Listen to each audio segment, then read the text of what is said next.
जय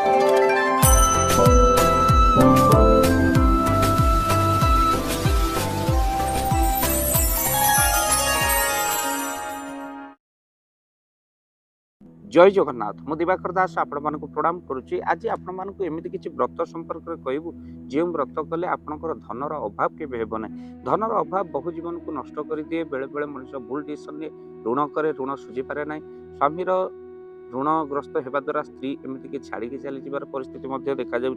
तो आप कौन करेंगे मन रखी था देवदेव महादेव उपासना जहाँ आपण आर्थिक स्थिति को सुदृढ़ कर दिए। तो आप कौन करेंगे प्रथमे तो नारी माने निज स्वामी पुत्र 16 सोमवार जो व्रत करते अनेक कामना पूर्ण हो जाए। आप 16 सोमवार व्रतर महिमा यूट्यूब रे आप देखिपारे आउ सर्च कर देखिपारे केमी आप 16 सोमवार व्रत करेंगे। ये प्रथम कथा 16 सोमवार व्रतटी शिव उद्देश्य आप रखु निज परिवार सुख शांति कामना निजर कर सहित आपण महाकालेश्वर नाम को आप जप करूँ। सहित आपण समस्त प्रकार भयर मुक्ति पाइबे जदि महाकालेश्वर नाम जप करते। शिवर नाम जप कर द्वारा अमंगल हरण होता है। तेणु शिवंकर नाम निहाती भाव जप करते। जदि आप वैद्यनाथ नाम जप कर कौन प्रकार रोग दोष रही जदि आप रोगग्रस्त अच्छा ओम वैदेश्वराय नम ये मंत्र को निहाती भाव उच्चारण करूँ जहाद्वारा आप रोग हरण 108 थर ओम वैदेश्वराय नम ये मंत्र को उच्चारण कर औषध सेवन कले औषध चमत्कार फल देते। एक कथा को निहाती भाव में शेयर करेंगे वीडियो को क्या बहुत लोग जानते जो आप मेडिसिन खाऊँ डायबिटीज आपको अनेक रोग हो ओम वैदेश्वराय नम वैद्य राज होती देवदेव महादेव। तेणु आपण मैंने ओम वैदेश्वराय नम ये मंत्र को जो औषधर 1000 गुण बढ़ी जाए। सहित शिवंकर अन्य नाम है विश्वनाथ। तेणु समस्त प्रकार कर्म यदि भूल मनुष्य करे ओम विश्वनाथाय नम ये मंत्र को आपण निहाती भाव में उच्चारण करूँ। ना पाखर कौन विश्वनाथ मंदिर को आप जातु शिवंकर दर्शन करूँ। मनोकामना पूर्ण पाई ओम त्रयंबक श्राय नम ये मंत्र को आप उच्चारण करूँ जे समस्त प्रकार कामना पूर्ण होता है।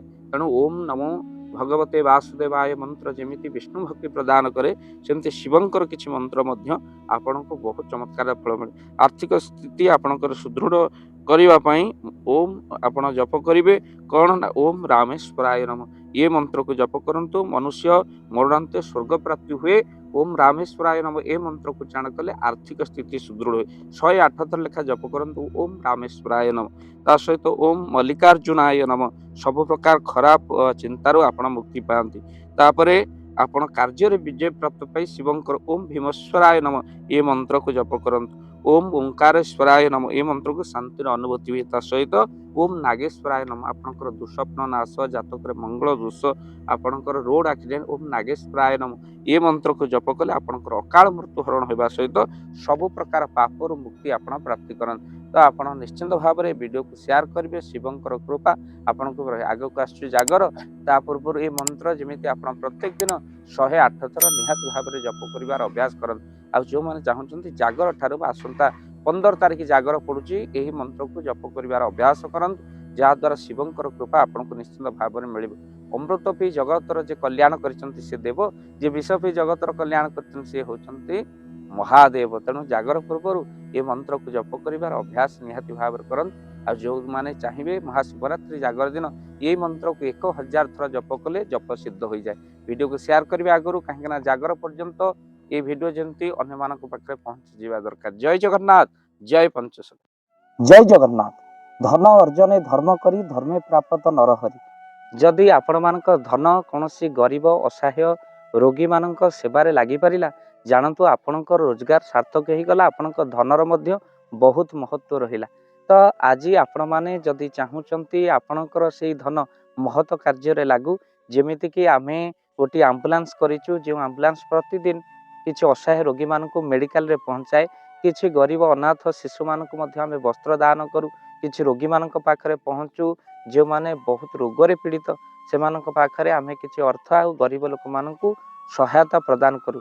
ये किछि दिन पूर्वर आपण माने सहयोग कले आमे किछि कंबल असहाय मान पाखरे जाई पहुँची बांटी थिलु। आपण को कृतज्ञता ज्ञापन करने सहित जदि आप चाहते आपण धन आम द्वारा कौन महत्व कार्य लागू तो स्क्रीन रे चली नंबर रे निश्चिंत आपण कॉल करंतु। आउ आपण विवाह वार्षिक आपण पिला जन्म श्राद्ध जदि आपण दान करने को चाहूँगी आपण पुओ नाम झील नाम स्त्री नाम निश्चिंत भाव में आपण दान करें। स्क्रीन रे चली नंबर आप कॉल करूँ आम दबू आपण को फोन पे नंबर जो फोन पे नंबर रे आपणकर दान पहुँची पार निश्चिंत भाव में आपणकर दान क्यों कार्य लगुच तार वीडियो करी भाव दिवाकर चैनल रे आम निश्चिंत भाव में पकेबू आपण देखिए निश्चिंत खुशी हे। तो आपण पुओ झील विवाह वार्षिक जन्मदिन में जदि आप चाहूँगी आपणकर दान महत्व कार्य लगू तो से शुभ दिन मानक आप कॉल करी आमको फोन पे नंबर मागी पारे आम्भे मैंने आपको फोन पे नंबर दबू जो नंबर रे आप सहयोग राशि पठाई पारे निश्चिंत भाव में आपणकर धनर सार्थकता है।